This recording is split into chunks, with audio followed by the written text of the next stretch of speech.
Caião, eu tenho algumas dúvidas. Vamos pegar essa vibe aí da ressurreição, que tem mais uma história em cima disso aqui. Eu tenho algumas dúvidas sobre a ressurreição e o que acontece conosco depois da morte. É comum no meio evangélico, logo após a morte de alguém, dizerem: ele está agora com o Senhor, dando a impressão de que algo além carne continuou conscientemente vivo depois da morte. E agora está vivo em outro plano, no espiritual. No entanto, quando leio alguns textos como 1 Coríntios 15, não é essa a ideia que passa. Assim, para mim, não faria sentido a promessa da ressurreição, visto que todos, incluindo os patriarcas, já estariam vivos, Caio. O que você acha disso? A ressurreição é uma integração do ser do homem com a materialidade espaço-temporal que foi dissolvida pelo acontecimento da morte.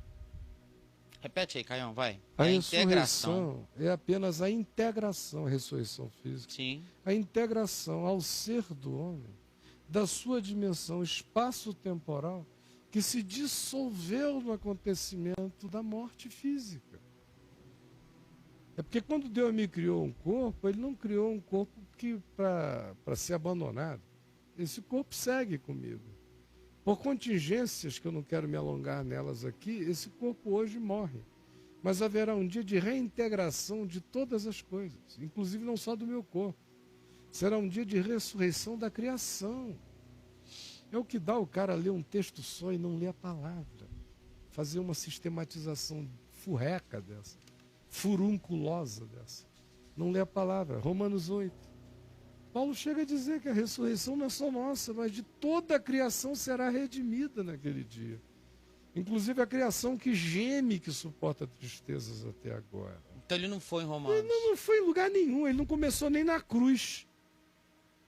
Se o cara chegar na cruz e ouvir Jesus conversando com o malfeitor, dizendo: lembra-te de mim, quando vieres no teu reino.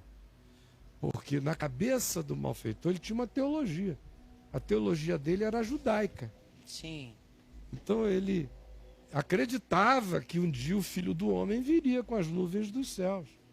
Conforme o profeta Daniel tinha dado um lampejo, conforme o livro de Enoque anunciava explicitamente: eis que vejo o Senhor com suas santas miríades, e tal. Está até citado na Epístola de Judas, no Novo Testamento, o texto de Enoque. E ele cria.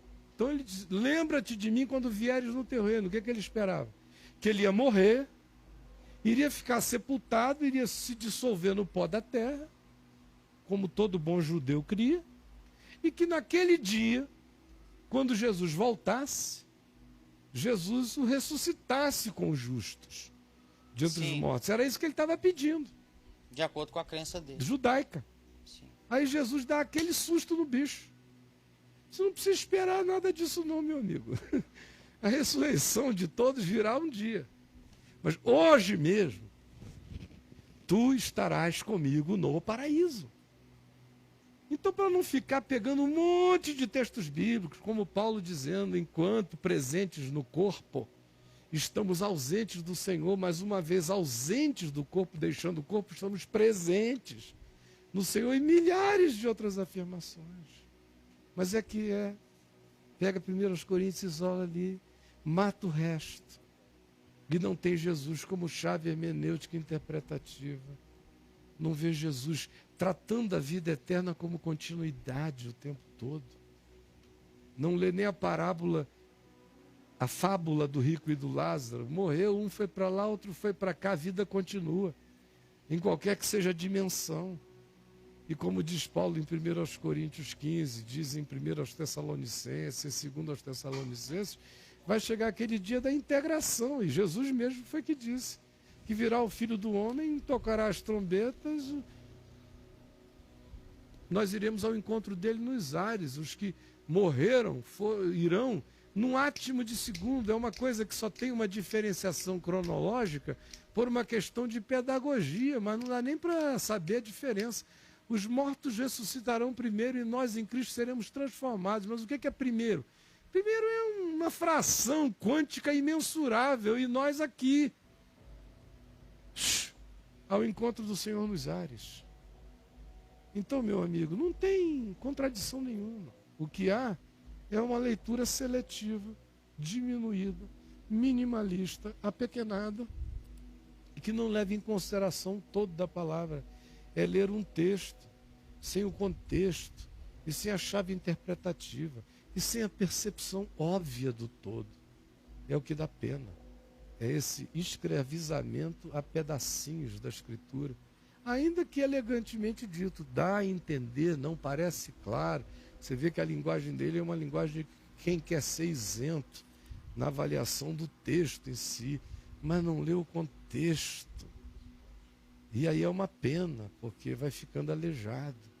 É por isso que a letra mata, o texto mata. É o espírito que é tudo, que é o todo.